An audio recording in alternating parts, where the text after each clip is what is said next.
Hi, and welcome to Tango Topics Music Exercise Series. I'm Miles Tangos. This is a 10-part series on the building blocks of how to listen to the music and what to listen for using a few exercises that I teach my students. As our base today, we'll be using the song Que Nunca Me Falta, which translates literally as from Spanish to English as what never I miss, what never I lack. What was I writing? That makes no sense. What never I lack? We almost never translate literally because that's not how we think, which is in fact colloquially. In this case, the word que, which you would traditionally think of as what or than in Spanish, instead translates as may. The verb faltar, which is conjugated here as falta, is an odd choice because usually the verb that we usually define lacking something or something is either perder, or colloquially speaking, extrañar, which means to miss. The me, or may in this case, isn't a me, it's actually an I. And then we have the word order thing that usually happens in English, which is inverted here as it normally would be in Spanish. So, colloquially speaking, instead of what never I lack, colloquially, may I never miss. Or, as we would like to say this phonetically, it would be que nunca me falta. I'm going to throw that up on the screen. Que nunca me falta. Yes? All right, so that's what we're working with today. Today's agenda is as follows. Section 1, a metronome exercise in 2 parts. Section 2, listening to the song. Section 3, the orchestral anecdotes, very important component.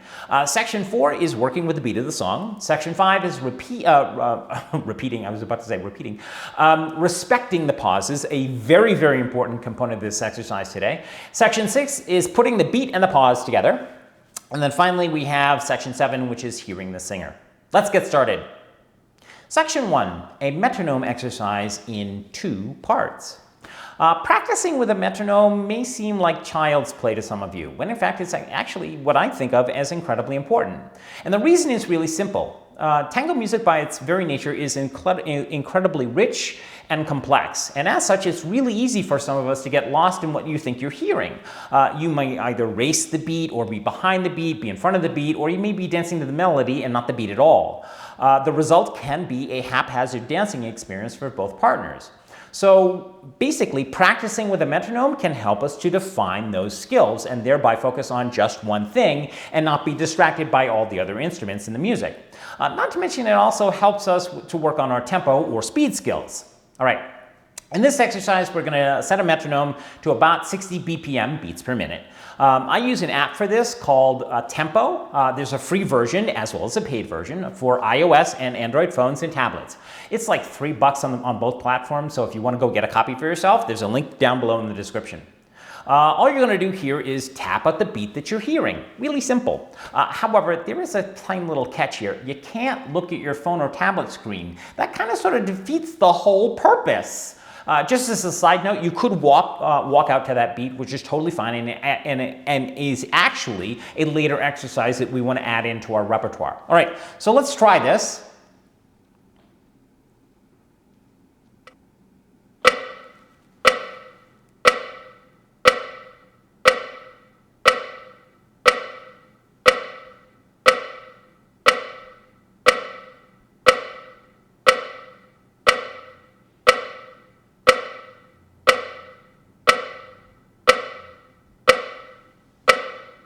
Yes, really simple. We can all do that. Ha ha ha, he says. We're going to do that one more time, only this time I'm going to tap out the beat with you. I'm going to remove that cute little graphic that you see on the screen, kind of sort of doing it with you, so that removes the whole thing that I was talking about, so that we don't actually see it, but we actually hear it, and we can actually do this with you. All right, so let's give this the proverbial whirl.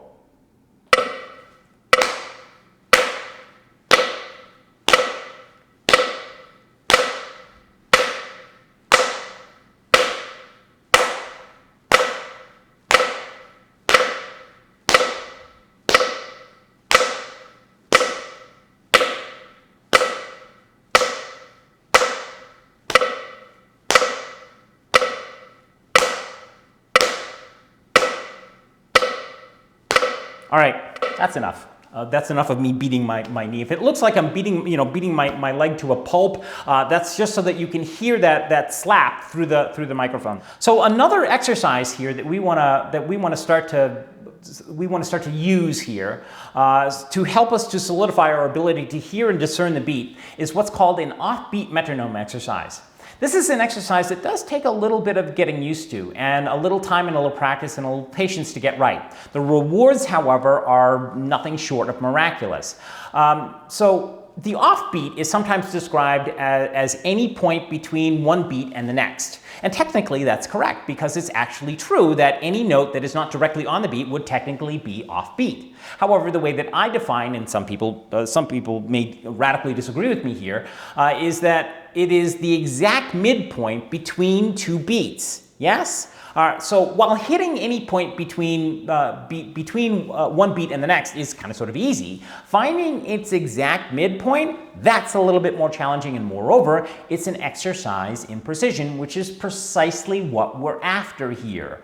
There are a couple of variations on this theme, but before we get into the variations on these ideas, I just want to point out something to you. So one idea that usually gets communicated not very clearly, is that there are actually two ways of talking about offbeat and onbeat. Offbeat, or I should say onbeat or downbeat, is any time that when your hand or your foot comes in contact with the floor deliberately, thereby matching the actual metronome of the song. The upbeat or offbeat is when the hand is in the up or off position, hence the off component here. All right, so that's just a quick definition here. So downbeat is onbeat and upbeat is offbeat. All right, there is a couple of more variations on these ideas. One which you should probably add to your repertoire of exercises, which is to walk on that offbeat. There's a video here on YouTube of me doing exactly that, and I'll leave a link down below where you can actually find it. Still another variation of this exercise is taking a piece of music and then either tap out that offbeat as defined above, or let's take it to another notch and then walking on that offbeat.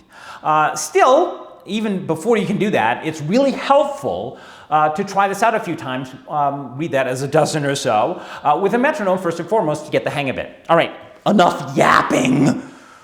Good Lord, a lot of talking.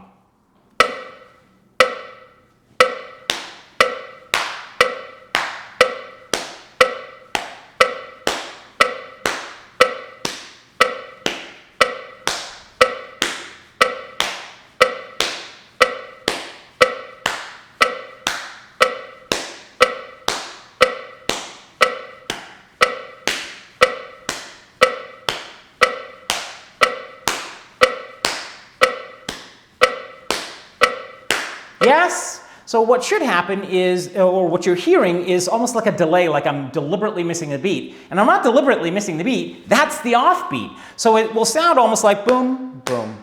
Yes? Boom, boom, boom, boom, boom, boom. So the boom, boom here is the actual beat of the song, yes? And the offbeat. So onbeat, offbeat, onbeat, offbeat, onbeat, offbeat, onbeat, offbeat. Yes?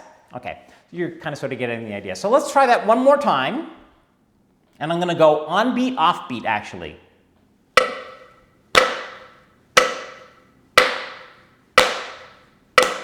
Yes? So that's on the onbeat.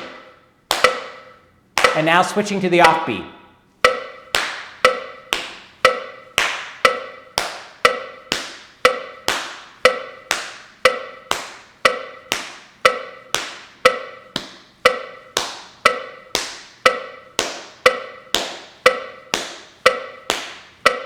Yes?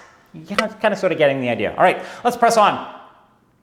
So, section 2, listening to the song. Today's selection of Que Nunca Me Falta is a tango at about 63 or 64 BPM, depending on which version of the song you're listening to, beats per minute, and is about 2 minutes and 47 seconds in length. In today's exercise, we're only going to hear about 38 seconds of the song, the first 38 seconds of the song, and then a little bit later on, about 38 seconds of the singer. There are 3 versions of this song that you may hear at Milongas. More than likely, it is today's selection, and the first example song that I'm going to play for you is the Tanturi version with Enrique Campos singing. We're not going to hear him sing. And they recorded this version for Odeon Records on November 17th, 1943. So let me play you a sample of that song.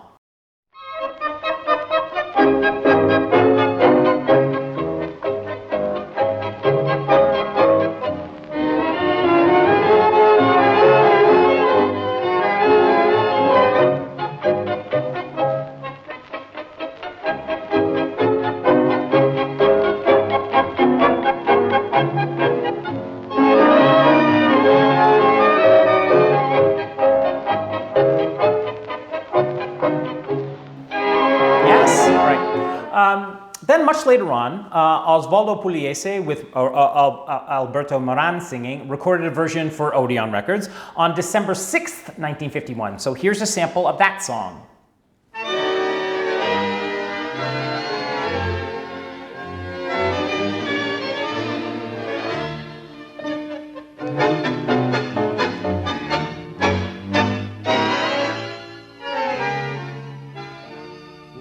Cuántas veces he querido poner fin a mi tragedia, cuántas veces he sentido tentaciones de matar, o de apartarme de esta vida que es tan solo una comedia, donde soy un personaje destinado a fracasar. Yes? All right. Today's selection is by Pedro Laurenz with Alberto Podestá singing. They recorded Que Nunca Me Falta, Que Nunca Me Falta on September 22nd, 1943. You know what's kind of sort of interesting to note about the Pugliese version, and one reason probably why it's not played all that more often, is that the Pugliese version immediately starts out, well, not immediately, about 10 seconds in, with Moran actually singing. It's more of a listening song than it is actually a dancing song. By sharp contrast, both the Tanturi version and the Laurenz versions build up to their singers. Not to mention the Pugliese version, while having the same title and the same lyrics, Pugliese's interpretation was a very, very different take on the song. I read that as exceedingly different. I'll leave links down below so that you can compare and contrast to your heart's content. Oh, and before we go any further, please excuse my awful unaccented gringo pronunciations. I'm insanely out of practice. My apologies. The instructions for this part are really simple. All you have to do is listen to the song. There is a catch, however. You can't move while you're doing it, which means no snapping, no tapping, no moving in any way, shape, or form, not even an eyelid, not so much as a muscle, not even a hair follicle. What you're doing is you're focusing your awareness on the musical elements that you're hearing. That's kind of sort of important. You want to use your ears and your brain to take in the music. I'll explain why you're doing this in just a moment. So let's hear this song.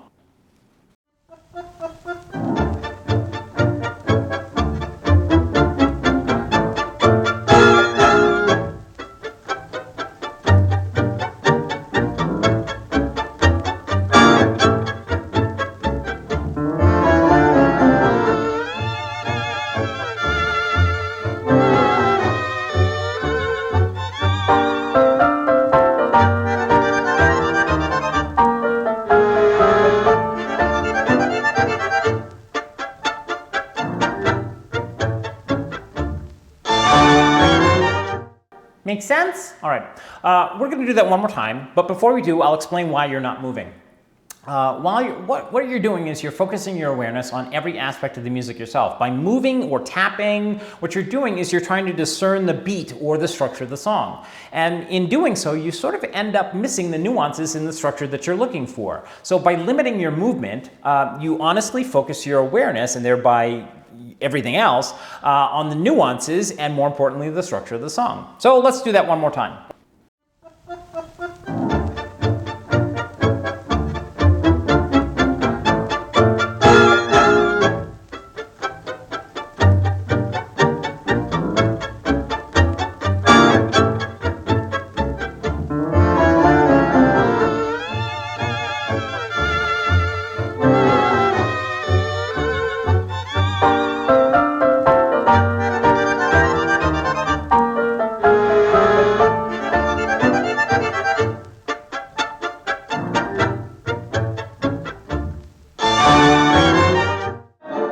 Make sense? All right. Section 3, the orchestral anecdotes. I believe that you actually have to understand a little bit about the orchestra before you can actually sort of interpret what they're doing. In this particular case, we're talking about Pedro Laurenz. He had a very long and storied career, from starting out playing with a very young Edgardo Donato, to joining Julio De Caro as a bandonista, and then playing with his tango idol, Pedro Mafia, and then to hiring and working with a very young Osvaldo Pugliese, and then later on working with Horacio Salgan, and many, many more, including today's singer, which is Alberto Podesta. Podesta once described Laurenz as the most elegant of tango, orchestral leads. And the reason he said that is because Laurenz was always impeccably dressed, as was his orchestra. When Laurenz asked Podesta to work with him, and they had settled on a fee and considerations and whatnot, Podesta asked Laurenz where he got his suits. As it turned out, it was the most expensive tailor in all of Buenos Aires. And if Alberto wanted to work with him, then he had to go and upgrade his threads, and that he did. And today we have Podesta working with Laurenz. Laurenz. Laurenz, however, is mostly remembered as the composer of a lot of tango standards, including Malajunta, Peretin, Amorado, that we still dance to today. Just as a side note, Amorado was done with Pedro Mafia. And actually, you'll hear him. I'm just going to play a little tiny snippet of that so that you can actually hear that. All right, let's press on. More than likely, you are familiar with some of his other work, like, good God, Abadano, Garrua, Le Bebe, or Alma de Bohemio, just to name a few. I'll leave links down below so that you can play with these songs. And again, apologies for the mispronunciations. I'm really out of practice. As a sidebar, if you don't know who Pedro Mafia is, you're not alone. Most people don't recognize his name. He wasn't a household name even in his own day, but you should really investigate his music. It's really quite interesting and fun. He was the bandoneon's player's player. He's quite literally part of the reason that Laurenz joined De Caro's orchestra in 1925. He's the mold by which all other players wanted to be like, and Laurenz was no different. However, unlike his contemporaries, he got to do what most others did not, which was play with Pedro Mafia. If you want a musical treat, though, and this one really is a musical treat, Laurenz and Mafia made more than a few recordings together with for RCA Victor, which you should totally go listen to. They're really interesting and fun. Two bandonistas playing together is a real trip. All right, so today's exercise will deal with the beats and the pauses and a very small taste of the singer. But really the bulk of the components of what we're hearing are beat and the musical pauses. These are the base elements that we must become very fluent in first and foremost before we can begin to interpret the music, which is ideally what we're looking for. Not musicality, but rather to interpret the music. I believe, and some may disagree with me, that you can't necessarily interpret the music until you've mastered hearing the component elements first and foremost in the music, or in this case, the beat, the pauses, and more importantly, the structure of the song. I believe that you can interject ideas and become inspired by the music, but ultimately that inspiration can become marred without some level of structure. And that's what these exercises are all about, creating a base structure so that you can begin to interpret the music. All right, let's dive right into Que Nunca Me Falta. Section 4, working with the beat of the song. In this section, you're going to tap out the beat of the song. I've added a beat marker for you so that it will help you to hear the beat. So basically, all you have to do is match the beat with the beat marker. Really simple. Just a note though, if you feel like you get this stuff immediately, you can skip to the next part. However, I would invite you to stick around and just try it out just once before you do, just to check to make certain that you're hearing the right things. And the reason I say that is because some people, not all people, but some people fall into this really weird gray area believing that they get this stuff immediately when in actuality they don't, which can be a little embarrassing for them when it's made obvious to them that they have tempo issues and thereby either race the song or behind the beat of the song or mishearing the song in halftime. Kind of sort of embarrassing. So humor me and just stick around just once, just to try it out, just to check yourself. Ready? Here we go.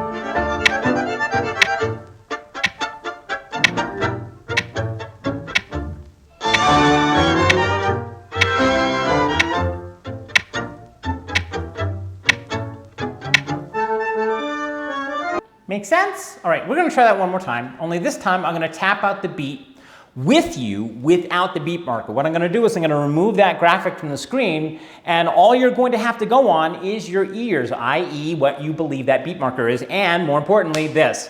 And if it looks like I'm beating the crap out of my leg, I'm not. It's just so that you can hear that tap going through the microphone.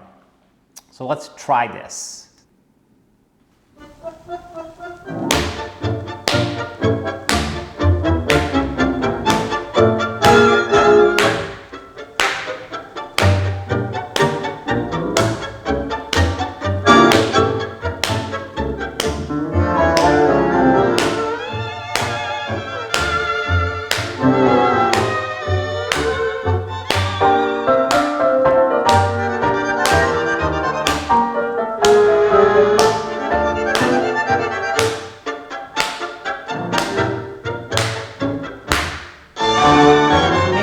All right, we're going to do that one more time, and yeah, my leg is getting a little hurt on that one. Just so, again, so the things I do to make you hear this stuff. All right, so we're going to do that one more time.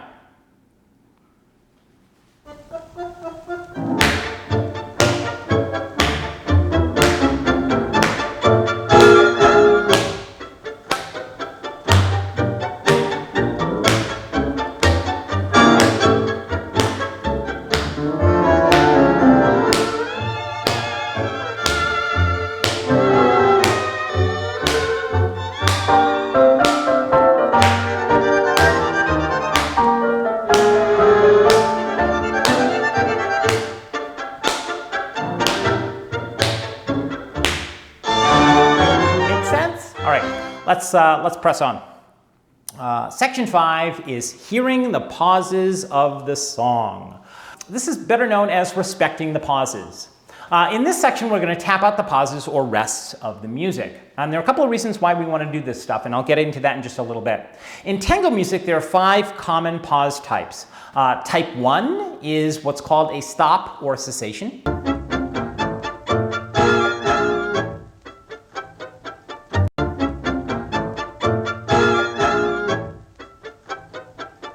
Type 2 is an instrumental flourish, sometimes represented with a violin trill or a piano roll, as you'll hear in the song.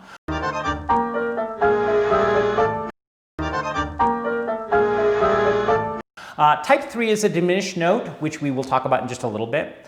Type 4 is a musical paragraph, which serves double duty. It is a pause in and of its own right, and it also serves as the boundary marker between 2 musical ideas, which is sometimes marked, not sometimes, usually marked with a shape and a haircut. Bump, ba-da-dum, bump, bump, bump. It's the bump, bump that we hear that ends the musical paragraph so often.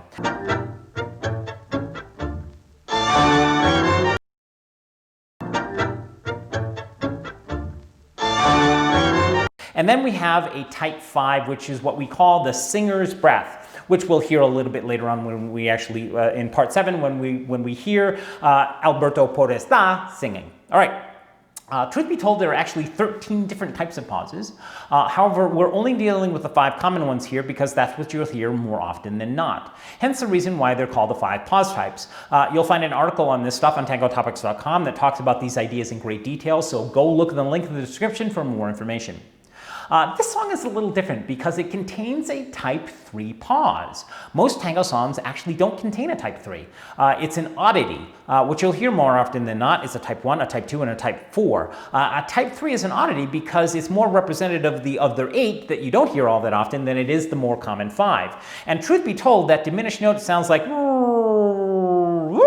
and then picks up immediately. That you don't hear all that often, which is why it's called an oddity. In this song, in this section of the song, in this example, we will hear a type 1, a type 2, and a type 3, and a type 4 in the section that we've heard so far. After this example, I will point out to you where that type 3 is exactly, yes? So, in this example, what you're going to hear immediately right now is essentially the pauses marked out for you. You'll hear me saying the word pause so that you can clearly identify those pauses and where they're at. Yes?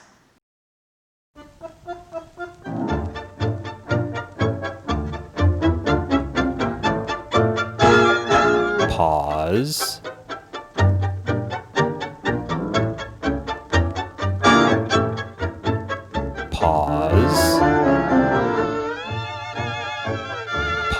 pause, pause, pause, pause, pause. Make sense? All right. So this part requires a little bit of practice to hear those pauses, as it's not something you're going to get immediately. It takes a little time and a little practice. Read that as lots and lots and lots and lots and lots and lots and lots and lots and lots and lots. And did I mention lots of practice, as in 10 million times on repeat kind of practice? So we're going to go through that again, and this time I'll play that selection and then mark those pauses out for you visually. Every time that I hold up my hand, that's a pause. Ready? Here we go.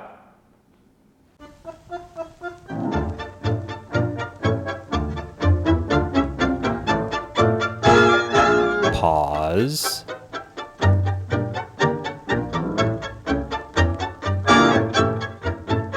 pause, pause,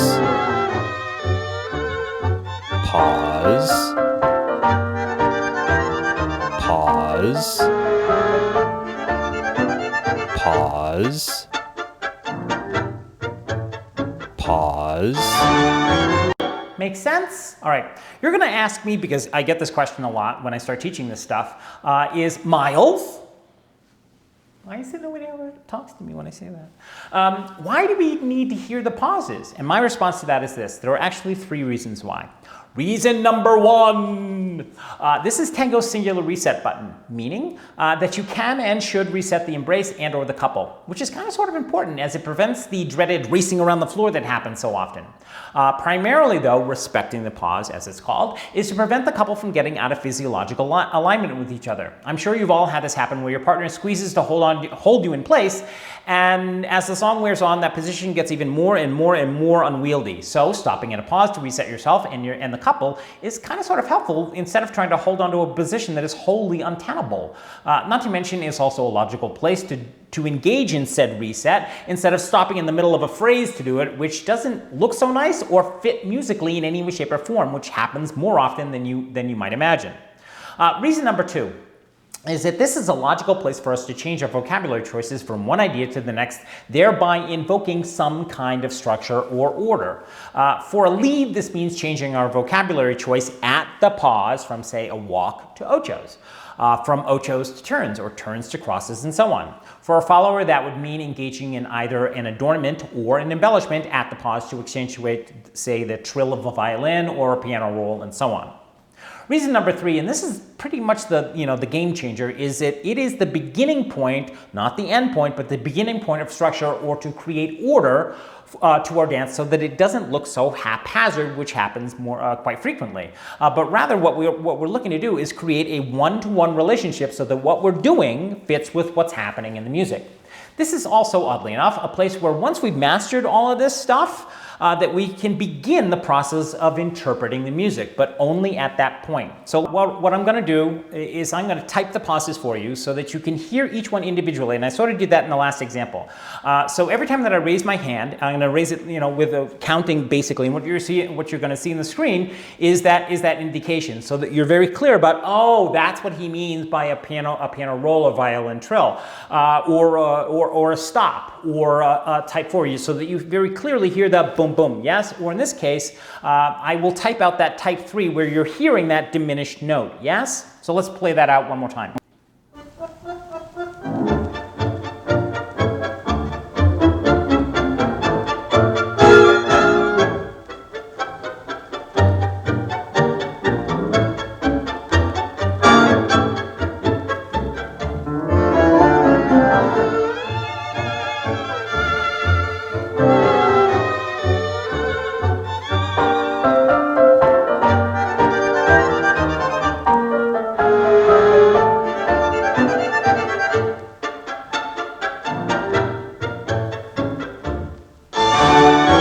Yes? All right. let's press on. A really good idea. Before we press on, I'm going to remind you of something. Hearing this a couple of times is all fine and well and good. So you're going to think or believe to yourself, you know, because I've learned, because I now understand it, I can immediately get it. Not going to happen. Really, I meant what I said before. You have to do this on repeat. So what I'm going to ask you to do, invite you to do, is to rewind back to the start of this section and go through the entire section over and over and over and over and over again until you can interpret where where you can actually hit those pauses exactly where they should be. Yes? All right. So again, repeat a lot. All right, let's move on. Section 6, engaging the beat and the pause together. In this section, we're going to tap out the beat and the pauses together at the same time. This exercise is essentially doing two things at the same time, hearing the beat and discerning the pause simultaneously. For some people, this is a lot like tapping your head and rubbing your belly at the same time, and that's going to be a little challenging. So here's a tip that will make things a little, not a whole lot, a little easier for you, and it's something I want you to keep in the back of your head. All pauses land exactly on a beat. One more time. All pauses land exactly on a beat. Got it? So it should be, let me get this out of the way. So it should be beat, pause together, and not beat and then pause, or pause and then beat. No. It's beat, pause together. So it should be beat, beat, beat, beat, pause. Beat, beat, beat, beat, pause. Beat, beat, beat, beat, pause. Yes? So what I'm going to do is I'm going to tap out the beat with my left, and I'm going to indicate that beat, indicate the beat pause, the pause itself, with my right. So let's give this the proverbial whirl.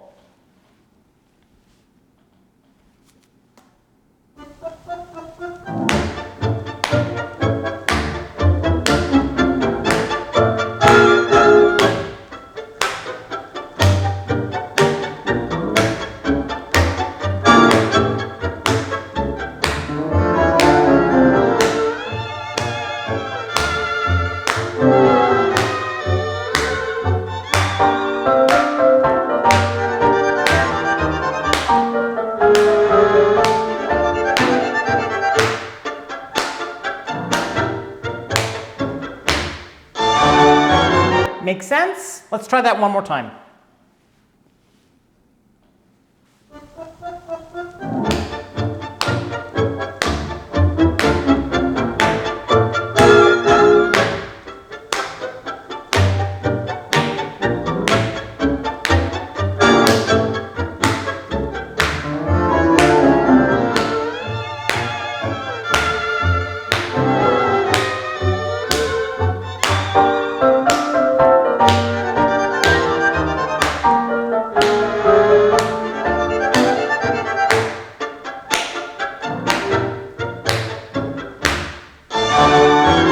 Yes? Let's try that one more time. Just for practice sake, just for giggles.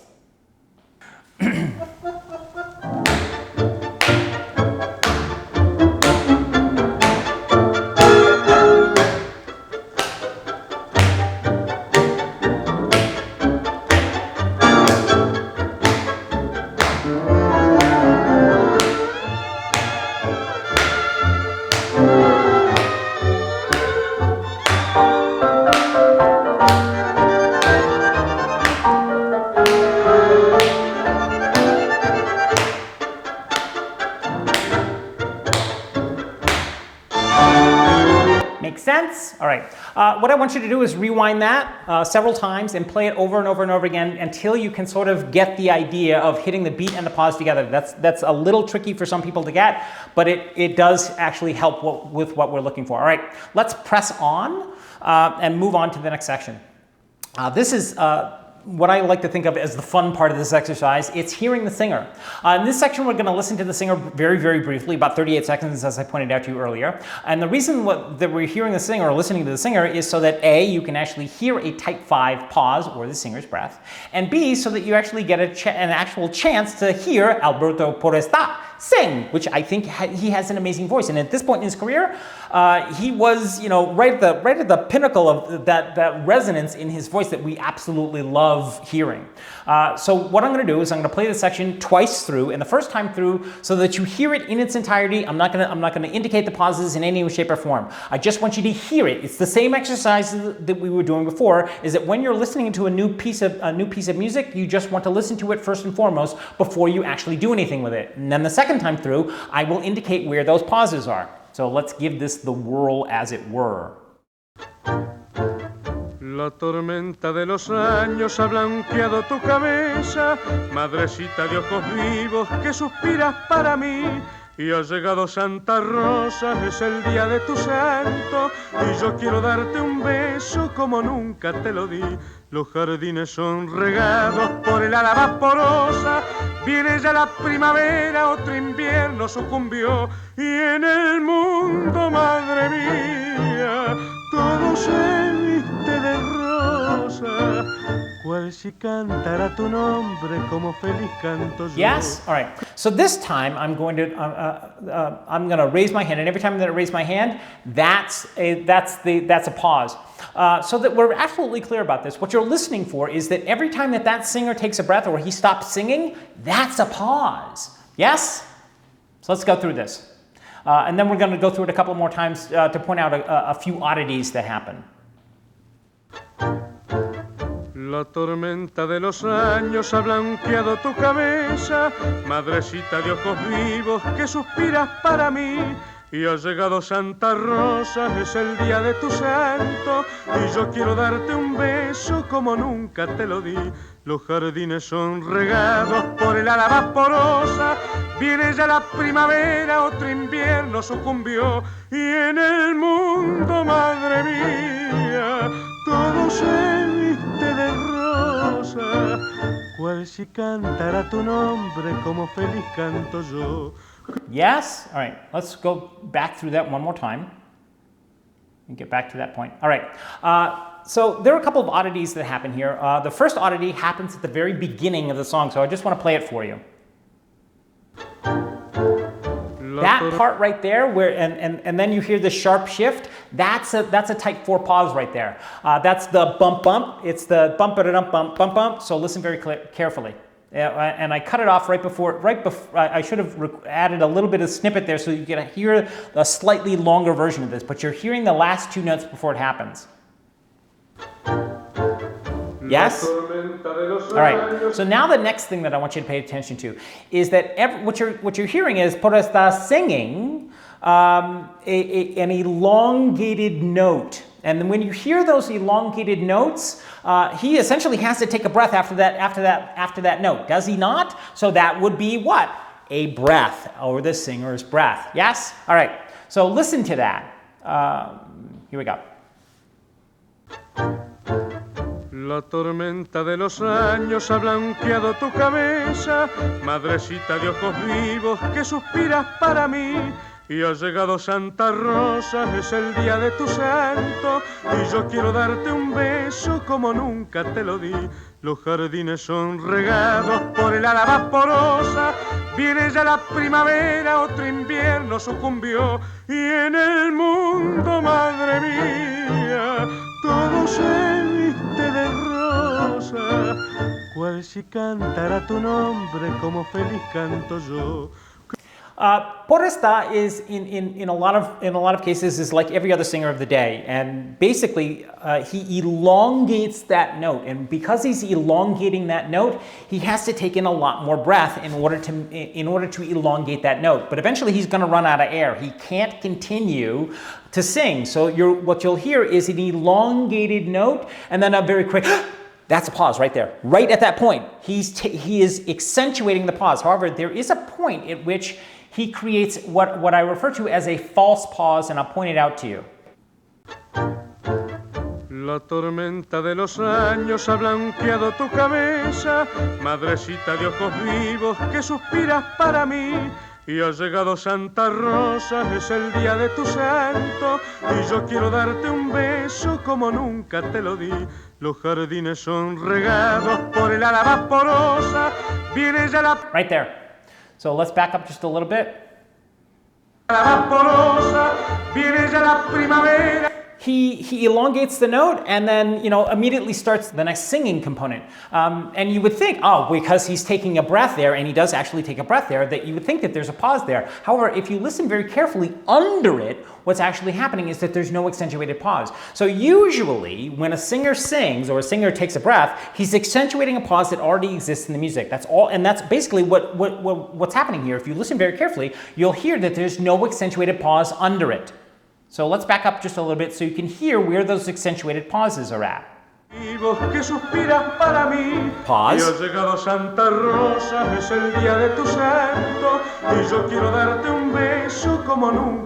Pause.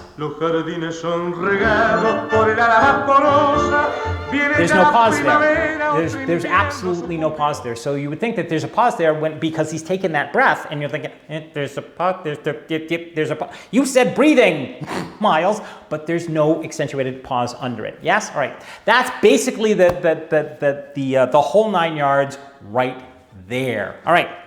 Okay, that concludes our exercises for today. Yay! If you'd like to become more familiar with this piece, you can find a link down below in the description so that you can work on practicing your beats and your pauses.